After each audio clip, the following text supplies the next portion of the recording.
What's up guys, it's Danny from Dan's Reptiles, and this is the official video of the ultimate water dragon enclosure. So I've got in here, I housed a male eastern water dragon and a female eastern water dragon. You can see the male at the back there. Got a nice big, I'll show you guys so you can keep with me.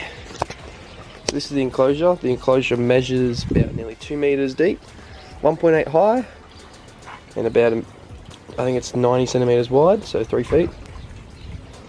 It's got wood chips and all that as substrate. I'll go through all the in stuff first, and then we'll go through all the electronics and all that. Nice big rainforest wall. These consist of 3 different sheets of timber, as you can see here where it splits there. So we've screwed them back to back with that one, which would be the diamond path and enclosure.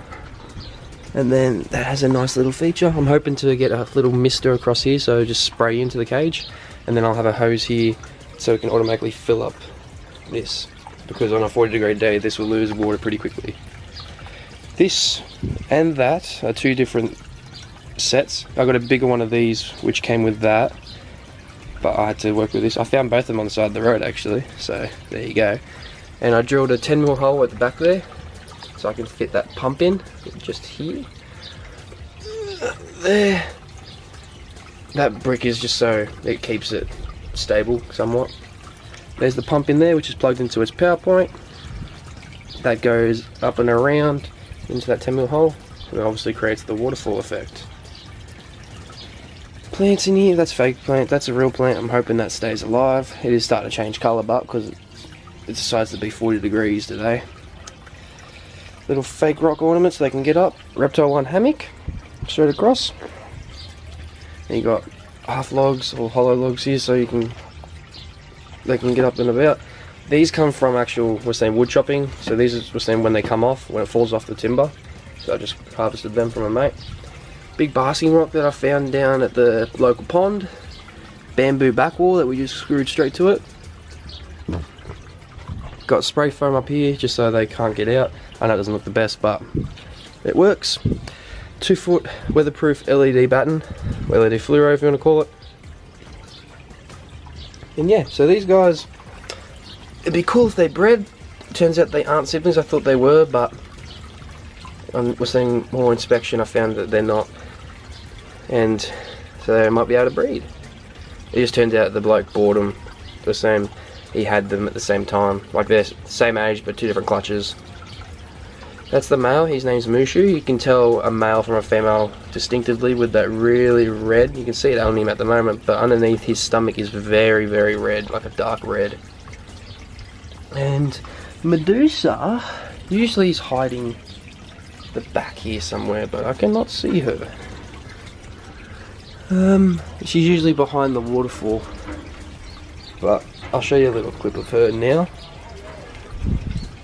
And yeah, so let's talk more about the cage and the electronics on the side of it. Also got a 50-watt heat bulb there, so the cold days, they'll come straight onto the basking rock for them. This will be locked. This is a Cole Western Avery, picked up for cheap. It's 3 bays.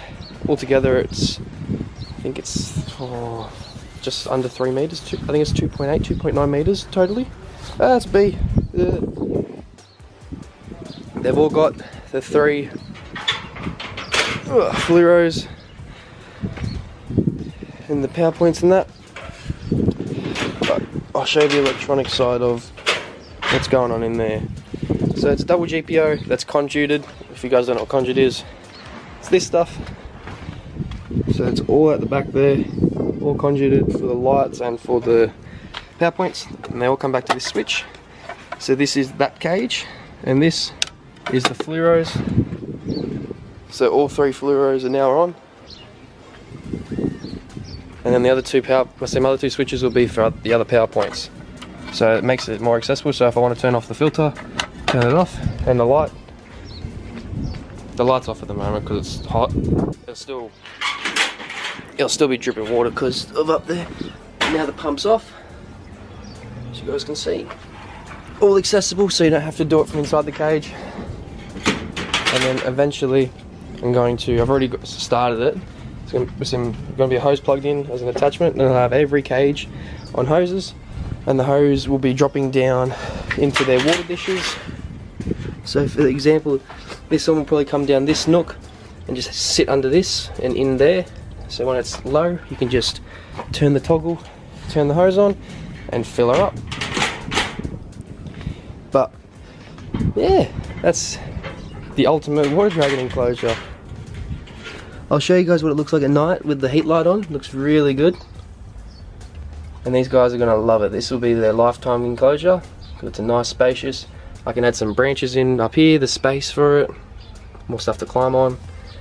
And I think I've done really good with this enclosure. I'll turn this pump back on.